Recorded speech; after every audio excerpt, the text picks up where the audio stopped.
সেটা বিচ্ছিন্ন কোনো ঘটনা না।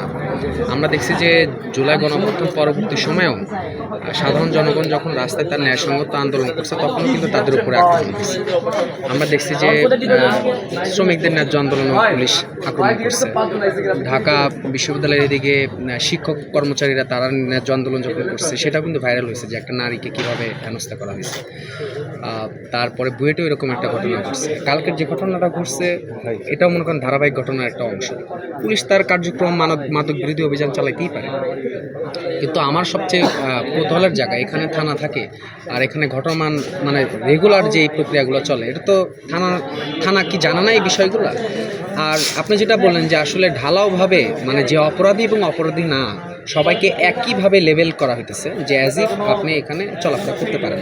পুলিশ যদি এরকম কাজ করে সেটার জবাবদিহিতা যদি নিশ্চিত না হয় তাহলে তারা বারবার লাগামহীনভাবে এটা করতেই থাকে। এটাই মনে করি রাষ্ট্রের পালাবদল হয়েছে, সরকারের পালাবদল হয়, কিন্তু আসলে এই যে পুলিশ সে আসলে জনবান্ধব হয়ে উঠতে পারে না।